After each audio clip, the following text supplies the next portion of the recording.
Hi everyone. Today we'll talk about how to fix or how to solve the problem of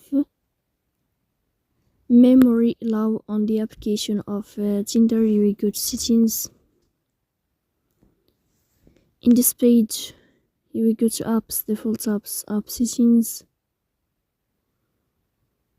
Here we'll scrolling down until you find this page or this app of Tinder. Here in this page of app info, we click on first stop and you can click OK.